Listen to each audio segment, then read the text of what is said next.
Hello Bluecats, and welcome to the Bluecat News Network. I'm Hronek. On today's show we have highlights of the County Stock Show, the UIL Spirit Competition, and of course, sports and weather.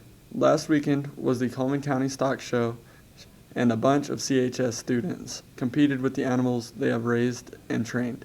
Here's Hagen Hemphill. 4-H and FFA livestock showing has played a huge role in lots of Coleman High School students' lives for countless years.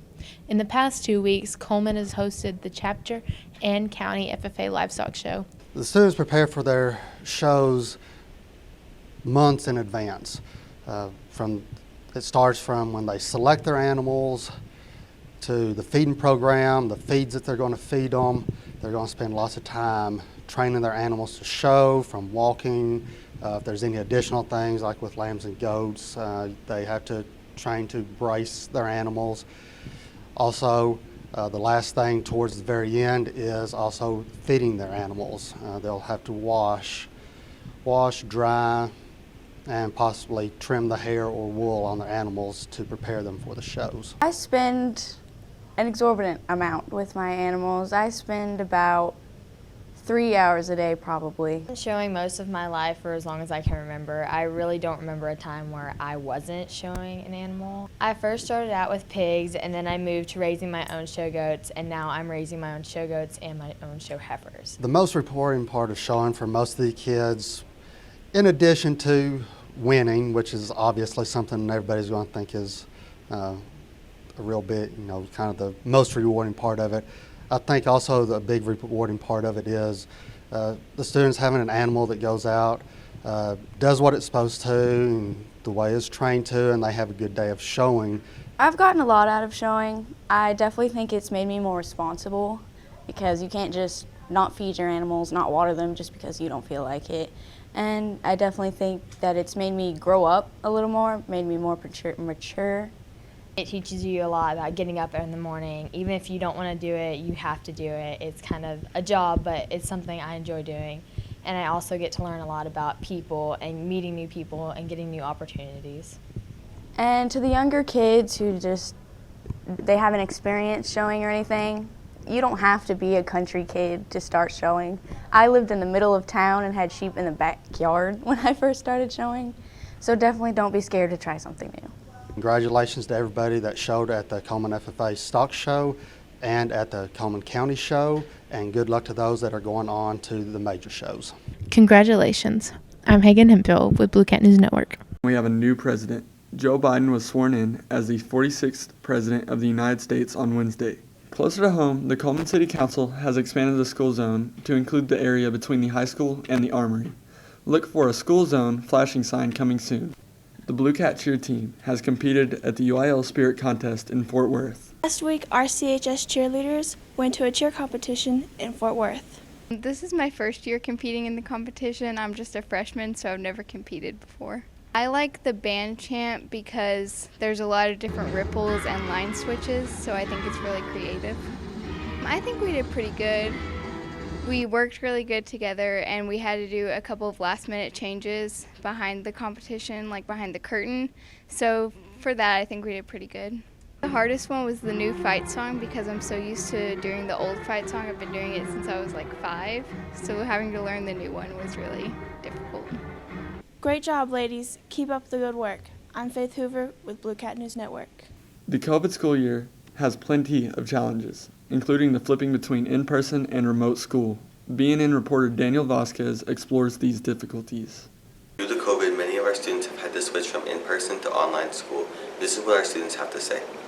You really have to focus and make sure that your grades aren't going down, because there's a lot of work that you have to pay attention and keep up with. Prefer doing online because I focus better. Online?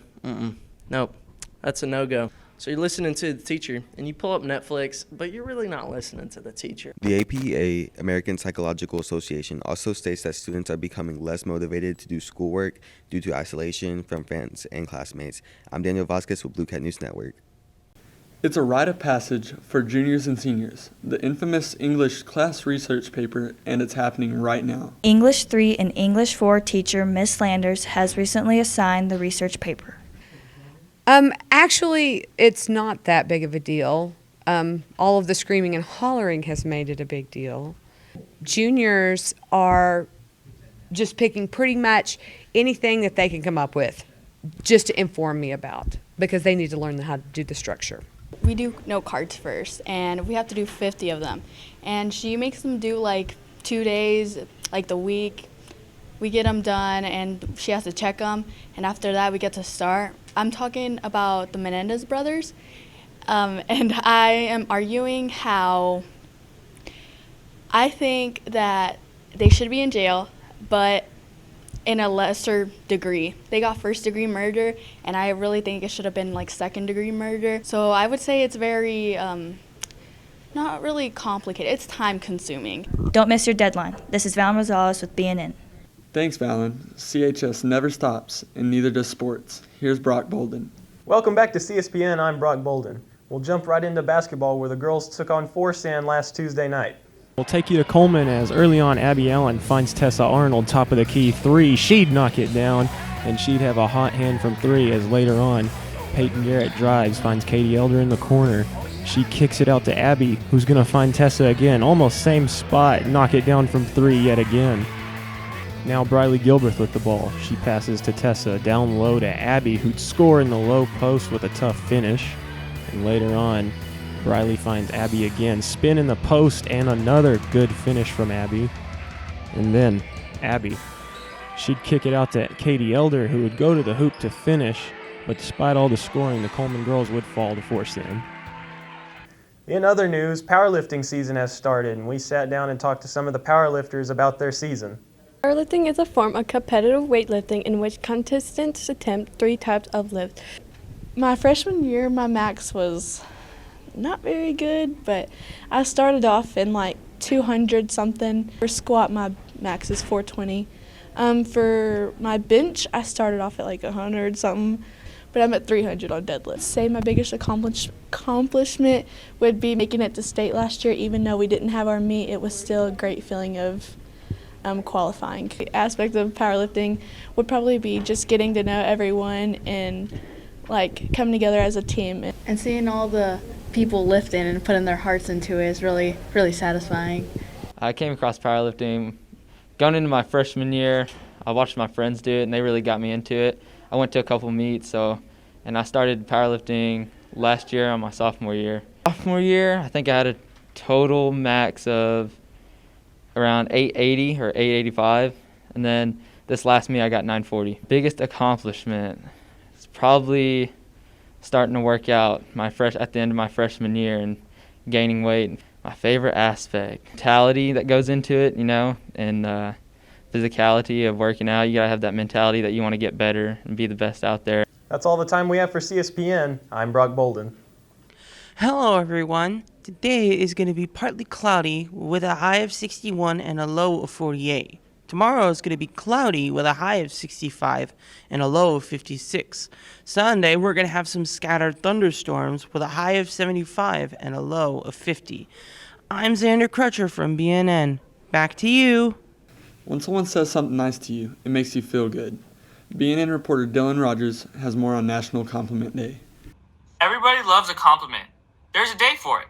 Sunday is National Compliment Day. We're going to send some teachers some airmail. Peggy? Now open it.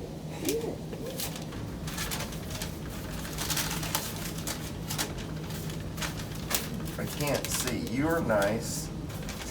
You were cool.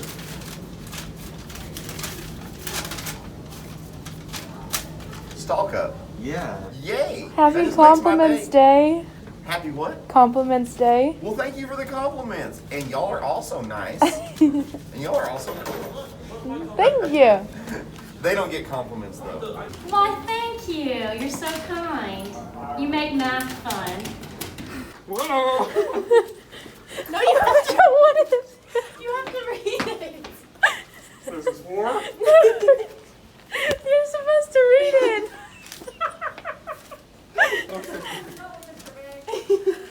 Yes. Happy Compliments Day. We're so glad to know you. Nicest teacher ever, Big. Oh, come on. How am I supposed to read this? How am I supposed to read it all? It's on all different sides. Thank you. Who's the compliment from? All of us. Well, thank you. I have a compliment for all of you. You're all awesome. I'm Dylan Rogers from B&N. Thank you, Dylan. That's all for this episode of B&N. Make sure to check in with us next time. This is Blaze Hronek coming to you from B&N.